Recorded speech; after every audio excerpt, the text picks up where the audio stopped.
Hello friends, मैं प्रीति लता तोमर आपका अपने यूट्यूब चैनल रिद्धि इदम ज्ञानम में स्वागत करती हूँ। आज का टॉपिक है मध्य प्रदेश का भूगोल। एमपी में जो भी अभी एग्ज़ाम होने वाले हैं उनमें भूगोल से बहुत सारे क्वेश्चंस पूछे जाते हैं, तो आइए देखते हैं। फर्स्ट क्वेश्चन है, मध्य प्रदेश में सबसे बड़ा भूभाग किस क्षेत्र में आता है? तो सबसे बड़ा भूभाग किस क्षेत्र में आता है? इसका राइट आंसर सी है, मालवा का पठार। नेक्स्ट क्वेश्चन है, निम्नलिखित में से मध्य प्रदेश के किस भाग में सबसे अधिक ऊंची चोटियां हैं? तो इसका भी राइट आंसर डी होगा, मालवा। तो जो सबसे अधिक बड़ा भाग भी मालवा है, इसकी सबसे ऊंची चोटियां भी मालवा। तो आइए थोड़ा सा मालवा के बारे में देखते हैं। जब मध्य प्रदेश का भौतिक विभाजन करते हैं तो धरातलीय विशेषताओं के आधार पर मध्य प्रदेश को मुख्यतः 3 भागों में बांटा गया है। फर्स्ट है मध्य उच्च प्रदेश, सेकेंड है सतपुड़ा मैकाल श्रेणियाँ और थर्ड है पूर्वी या बघेलखंड का पठार। तो राज्य में सर्वाधिक विस्तृत मध्य उच्च प्रदेश है। यह प्रदेश विभिन्न पठारों की संरचना है जिसमें 5 भाग हैं। सबसे पहला इसमें मालवा का पठार है। तो हम चलिए मालवा के पठार के बारे में देखते हैं। मध्य प्रदेश के मध्य पश्चिमी भाग को मालवा का पठार के नाम से जाना जाता है। मालवा का पठार नर्मदा नदी के उत्तर में स्थित है।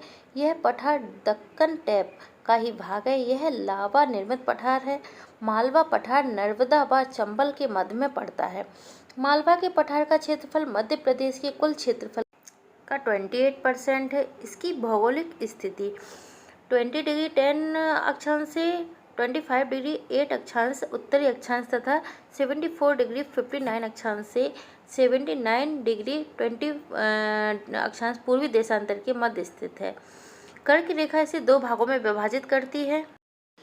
मालवा का पठार काली मिट्टी के लिए प्रसिद्ध है, जो कपास के उत्पादन के लिए सर्वाधिक उपयुक्त होती है।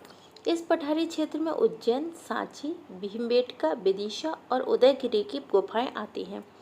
मालवा के पठार की सबसे ऊंची चोटी सिंगार, इसकी ऊंचाई है 881 मीटर है। इस पठार का विस्तार गुना, राजगढ़, भोपाल, रायसेन, सागर, विदिशा, शाजापुर, देवास, इंदौर, सीहोर, उज्जैन, रतलाम, मंदसौर, झाबुआ तथा घाट जिले में है। राज्य का बृहद भूभाग मालवा पठार के अंतर्गत आता है। तो ये मालवा पठार की कुछ जानकारियाँ थी। अब आगे का नेक्स्ट क्वेश्चन देखते हैं। क्वेश्चन नंबर 3 है, मध्य प्रदेश के निम्न में से किस क्षेत्र में सतपुड़ा श्रृंखला मौजूद नहीं है? तो यह बताना है कि सतपुड़ा श्रृंखला मौजूद किस में नहीं है। इनमें से 3 में है और 1 में नहीं है। इसका राइट आंसर होगा सी, हरदा। हरदा में सतपुड़ा श्रृंखला मौजूद नहीं है। तो देखिए, सतपुड़ा श्रृंखला जो है खंडवा, बैतूल और छिंदवाड़ा में मौजूद है, सिर्फ हरदा में मौजूद नहीं है। क्वेश्चन नंबर 4 है, मध्य प्रदेश का सबसे बड़ा पठार है। तो सबसे बड़ा पठार कौन सा है? इसका राइट आंसर सी है, बघेलखंड का पठार। देखिए, थोड़ा सा बघेलखंड के बारे में बताते हैं।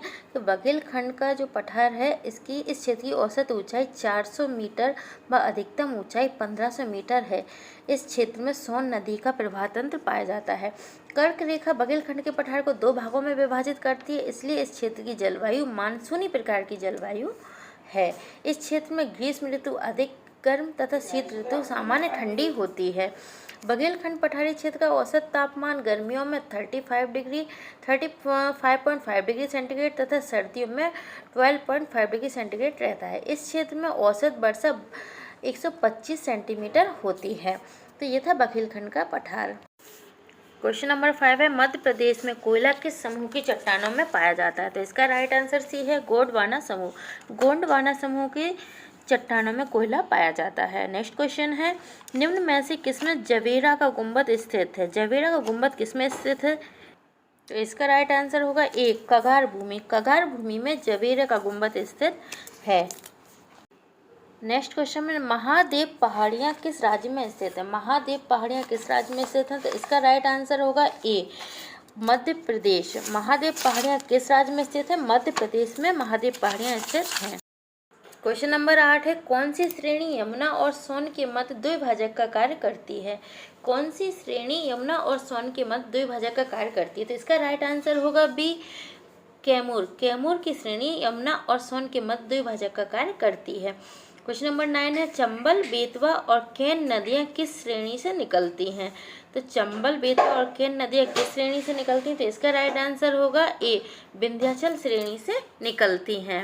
नेक्स्ट क्वेश्चन है विंध्याचल श्रेणी में चूना पत्थर कहाँ से प्राप्त होता है? तो इसका राइट आंसर है सी, सतना। विंध्याचल श्रेणी में चूना पत्थर सतना से प्राप्त होता है। नेक्स्ट क्वेश्चन है नर्मदा सोन घाटी की औसत ऊंचाई कितनी है? नर्मदा सोन घाटी की औसत ऊंचाई कितनी है? तो इसका राइट आंसर होगा डी, 300 मीटर। नर्मदा सोन घाटी की औसत ऊंचाई 300 मीटर है। क्वेश्चन नंबर 12 है मुकरता नामक गार्ज का निर्माण किस नदी द्वारा होता है? तो मुकरता नामक गार्ज का निर्माण नर्मदा नदी द्वारा होता है। नेक्स्ट क्वेश्चन है मालवा पठार क्षेत्र में वर्षा किसकी मानसून के से होती है? जिसका राइट आंसर है ए, अरब सागर। ये क्वेश्चन कई प्रतियोगी परीक्षाओं में पूछा गया है कि मालवा पठार क्षेत्र में वर्षा किसकी मानसून से होती है? तो इसका राइट आंसर अरब सागर की मानसून से मालवा पठार क्षेत्र में वर्षा होती है। नेक्स्ट क्वेश्चन है नर्मदा घाटी क्षेत्र अत्यधिक गर्म क्यों होते हैं?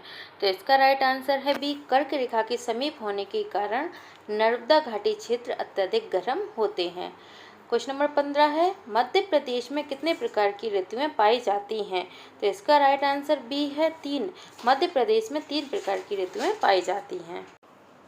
क्वेश्चन नंबर 16 है मध्य प्रदेश में सर्वाधिक तापमान कहाँ अंकित किया गया? तो इसका राइट आंसर है डी, गंजबासौदा। गंजबासौदा में सर्वाधिक तापमान अंकित किया गया। ये मोस्ट इम्पोर्टेंट क्वेश्चन है, पूछ लेते हैं। तो नेक्स्ट क्वेश्चन है मध्य प्रदेश में सबसे ज़्यादा वर्षा किस में होती है? तो इसका राइट आंसर होगा सी, दक्षिण पश्चिमी मानसून। मध्य प्रदेश में सबसे ज़्यादा वर्षा किससे होती है? दक्षिण पश्चिमी मानसून के द्वारा होती है। क्वेश्चन नंबर 18 है मध्य प्रदेश में वार्षिक औसत वर्षा है? तो इसका राइट आंसर होगा ए, 112 सेंटीमीटर। मध्य प्रदेश में वार्षिक औसत वर्षा कितनी है? 112 सेंटीमीटर। नेक्स्ट क्वेश्चन है मध्य प्रदेश के किस भाग में अधिक वर्षा होती है? तो इसका राइट आंसर है डी, पूर्वी भाग। मध्य प्रदेश के पूर्वी भाग में अधिक वर्षा होती है। लास्ट क्वेश्चन है मध्य प्रदेश का सर्वाधिक वर्षा वाला स्थान किस पठार में है? तो इसका राइट आंसर होगा सी, सतपुड़ा मैकाल श्रेणी। मध्य प्रदेश का सर्वाधिक वर्षा वाला स्थान किस पठार में है? सतपुड़ा मैकाल श्रेणी में स्थित है।